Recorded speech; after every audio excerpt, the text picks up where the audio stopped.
welcome back to my channel. So I'm gonna get straight to the point. This video is about our job, material management. If we like it or not, what do we do? Do we like Nellis Air Force Base, the dorms, and any advice?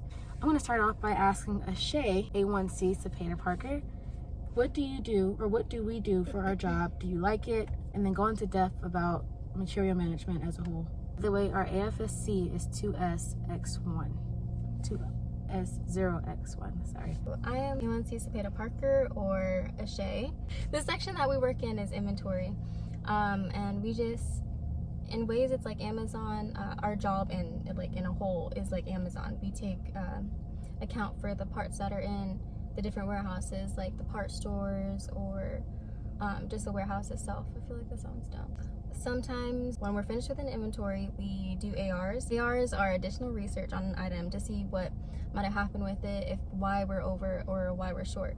And if we're over on something and there's a bench stock for it, meaning that we can give it to a part store so we can make sure that our quantity that's in our system is good to go. How do you like it? Do you like your job? Do you wish you can switch? This isn't the job I wanted, but I'm grateful for it because there's a lot to learn just in general. There's the DMS, there's part stores that you can go to, there's equipment, there's just a lot of things that you may not understand, but there's just a lot of things that you can learn from it. This wasn't my first choice. I wanted geospatial intel, but I'm grateful that I got this one because I meant that one. And all the people that we have within our section are awesome. I like it. I think inventory inside of material management is the easiest job that you can possibly have. Literally all you're doing is counting parts. It's supply. So literally going 1 screw, 2 screw, and annotating it down. So I think I'm lucky to have this as my first job coming into the Air Force. It wasn't my first choice, but it's a really easy job and a broad career field. I think it's one of the biggest career fields inside of the Air Force. We have so many different sections and flights and so many people that make us up as a whole. To talk about Nellis Air Force Base, I think honestly it's a big base. When I first got there, I already thought it was a big base, and then I kind of got used to it, and to me it was small. But then I actually recently found out there was other parts to the base, and I'm just like, whoa, this is a really big base. There's Area 2, and I'm pretty sure Area 51 is nearby, but that's just a conspiracy. We just not gonna talk about that. And Creech Air Force Base is kind of a part of Nellis, but it's 45 minutes away. We all kind of work together, though they are 2 separate Air Force bases. So how do you like Nellis Air Force Base? And how are the dorms? And any advice you can give anyone wanting to come into the Air Force? Well, my situation with the dorms is a little funny. I'm out right now, but I'm about to go back in. I don't want to get into that. It's a place to stay. You know, I'm grateful for it. They have like the older dorms and the newer dorms, so I guess in ways like Alcatraz and Disneyland, but not really. The base itself, I feel like it's more of the people is what makes things good or bad. So the base is nice. There's not much on it, not like Lackland. There is not a Club ABU or like a bowling alley, don't they? And there's no freaking swimming pool. Well, there is one. There's one in the gym, but there's a dress code, and that's not really like a swimming pool. But I feel like the people is what makes it good or bad. Is there any advice that you can give someone coming into material management about the first time you got here?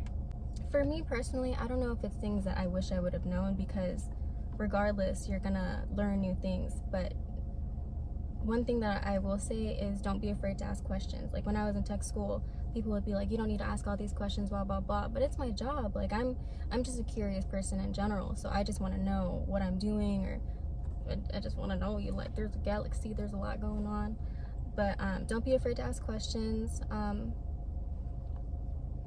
Be mindful that just because there are NCOs or your leadership, your staff sergeants above, or just airmen in general, you can't always trust people because they can take advantage of you. So be wary of that, and don't let people ruin your happiness. Don't let people bring you down because their experience hasn't been good, or just because maybe they've done some bad things and it's messed with them, because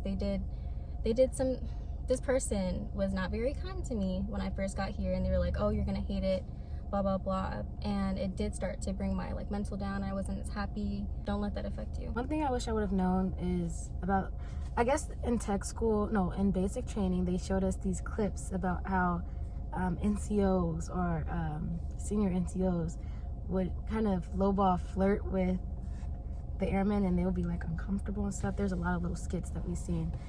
That happens. That is true. Be careful. Don't get wrapped up and entangled in something you can't handle, or you just don't get yourself involved in it. Just stay focused. Focus on your job. Focus on BTZ. You know, promoting fast. Do a lot of volunteer work. Build great relationships. That's one thing I could really vouch for, is build great relationships with everyone around you, because you never know who you're going to need to contact in case of emergencies, or you know, just personal questions, or how to rank up faster. It's good to always have, you know, people higher up on your side. Try not to be scared of NCOs. They're gonna scare you in basic and be like, NCO, like, of course, respect. Like, you gotta respect. I respect people no matter their rank, regardless. As if they're mean to me, you know, there's a problem. But don't be afraid of your NCOs. Most of the time, they want to be nice to you. They want to get to know you. They want to inform you and guide you on things. But still be wary if they're being a little too nice. Well, that concludes our video. Thank you for watching. If you have any other questions, comments, go ahead and leave a comment down below. Thumbs up if you like this video. And make sure you subscribe for more. As Ashay would say, toodles. Toodles.